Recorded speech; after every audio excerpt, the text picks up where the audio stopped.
Pat, what for you makes a good rivalry in this league? What makes a good rivalry? Typically, that involves history of games, of what the games look like, the fan bases. So, I'm assuming you're asking that based on our next opponent, but those things are important in terms of rivalry. Nashville seems to publicly be making a push to make this a rivalry. I'm sure there are people, whether they're inside or outside of FC Cincinnati, that wouldn't mind seeing it be a rivalry. Is this a rivalry? Does this meet the criteria of a rivalry, this Nashville SC matchup? We haven't spoken about it as a rivalry game. We've spoken about it as we have a really difficult opponent and one that we respect.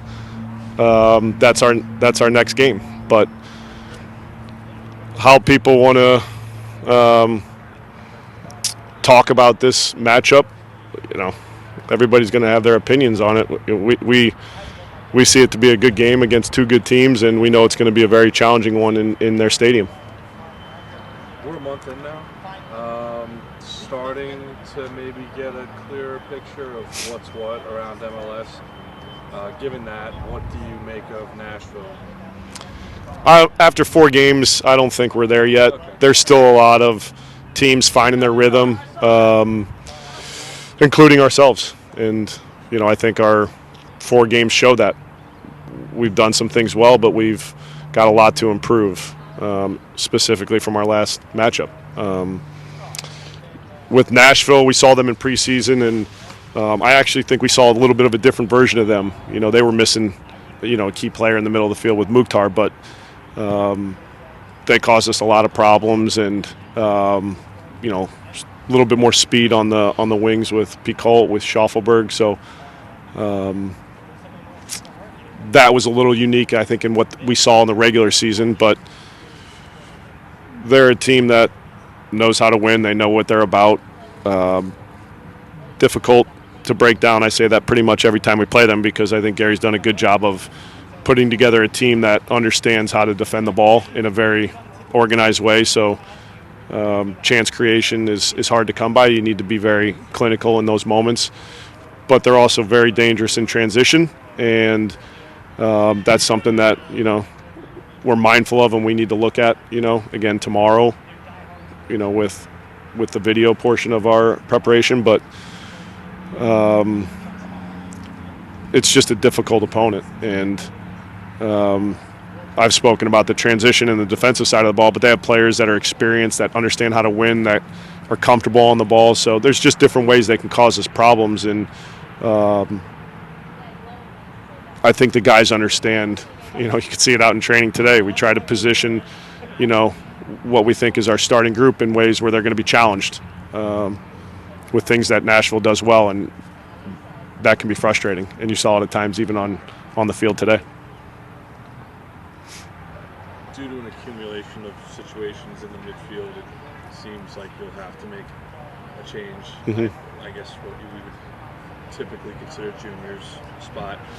Right. In that situation, would you be more inclined, generally speaking, would you be more inclined to want to lean on maybe a younger player who is natural and more familiar with that position, or take a more experienced player, slide them in, and lean on that experience, even if they're playing out of position a little bit?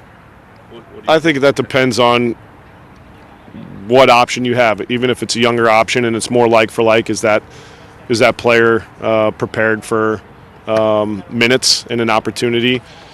If that's not the case, then maybe you look at changing up the formation or the personnel specifically to this situation in the middle of the field to get experience on. But we've looked at both options, and we're confident with the group that we'll put out there on Saturday, and we again understand it's going to be very difficult regardless of who we have on the field.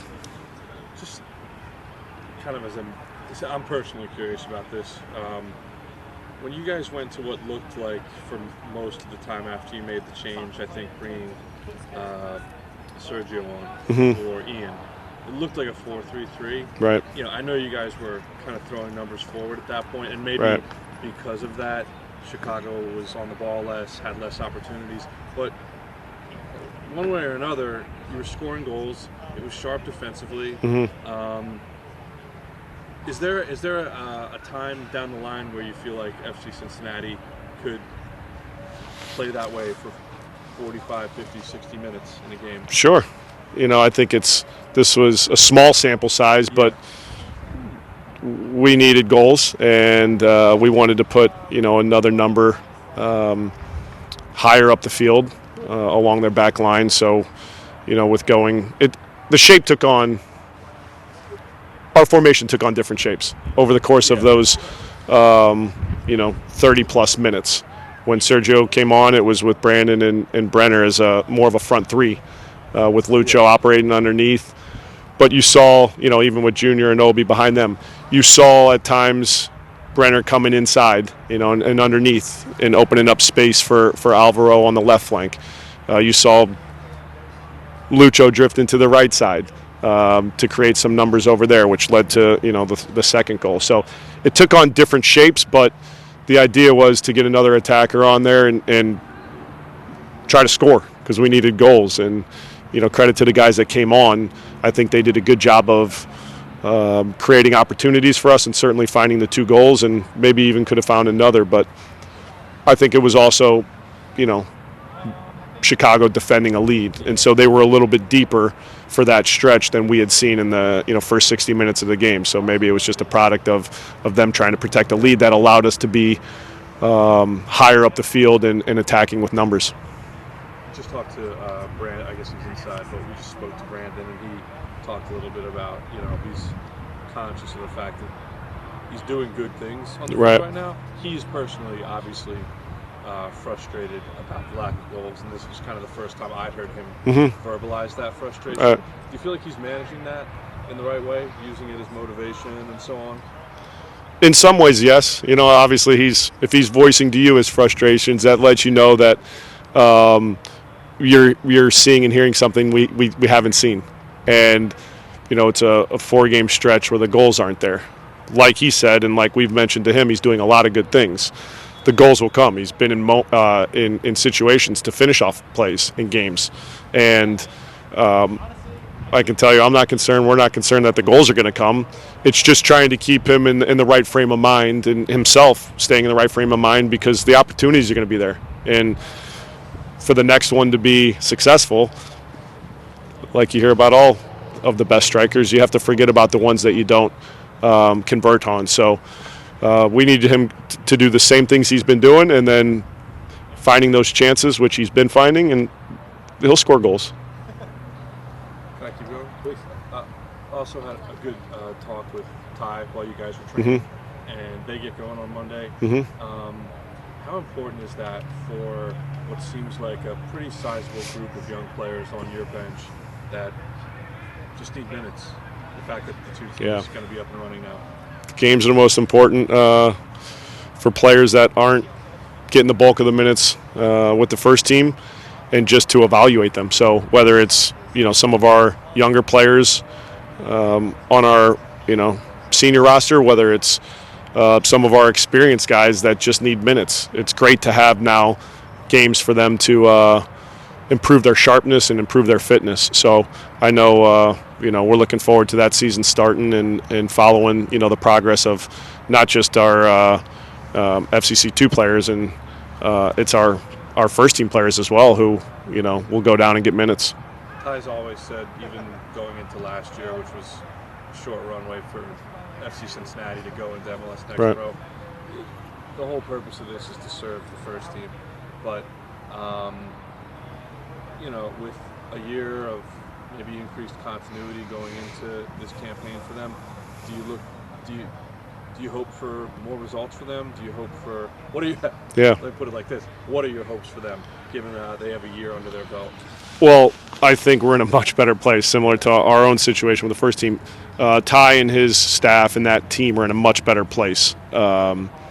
than we were a year ago because it was rushed in a lot of ways, and they did a really good job of managing a difficult situation. Ty doesn't have a team, the same team every week to work with. He's got guys coming up from the academy. He's got guys coming down from the first team. He doesn't have a full roster of signed players. That's difficult to manage. So now, having a year of experience with that, it's a better understanding of the flow of players going up, players going down. The dialogue's better about, forecasting a month out what it looks like, where guys are going to get their minutes. But, on top of that, winning is important. Ty knows that. We all know that. You want guys to improve their sharpness and their fitness, but it's also about development, and it's also about winning. And how do we find a combination of all those things? And, again, they're doing a really good job under the circumstances. And I think we have a more stable group. We have some nice young prospects that we're looking at to continue to improve and hopefully, move up into the first team when the time's right. Quick pivot to a different subject Mm-hmm. from your hometown, St. Louis City, whatever. Yeah. They're tearing it up right now. They are grabbing a lot of positive attention in the league right now. As a native son, you like to see what's going on there. And do you think it's for real, like what they're doing on the field? Well, of course I enjoy seeing it. That's putting the results aside, just what's been created from the stadium to the training facility to the fan base and the community. It's obviously brought a lot of positive attention. And now on top of that, the team's playing well and the team's getting results where a lot of people, probably didn't expect that. And so just from a native of the town, I love the energy that has been brought from, that team and that city and that fan base, because it's shown early on that it could be something special. One more? You got one more? You get one more. Sorry. Am I holding you up? No. Right. Well, it's not too cold. You're fine. Just looking at the schedule ahead for you guys, it's brutal.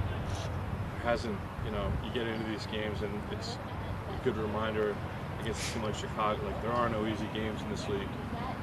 It looks on paper to be especially tough.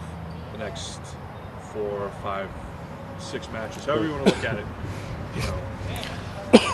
I know you guys are focused on Nashville, but do you look ahead a little bit and just think, like, where are the points here? Like, where are the points in this stretch?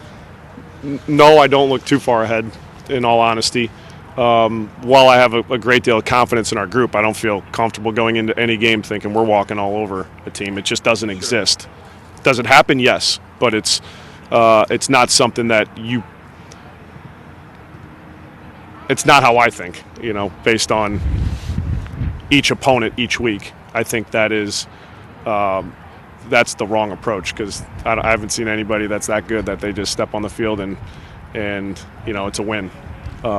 So the next opponent is really all I care about, and then after that, I know we're home for 2 games. We're home for 2 games with Miami and Philly, and those will be equally as challenging. It's always nice when you're playing at home, but we haven't talked a bit about any of that. Yeah. So hopefully get through Nashville in a successful way, and then the conversation turns to Miami. But to be thinking that far ahead and with what the schedule is going to look like, in the coming months, there's just going to be so many challenges that you got to stay in the moment. And I know that's cliche, but that's just where we're at right now. If we want to have success early on, it can't be thinking about anything past the weekend. Thanks, Coach. All right. Thank you. Thank you.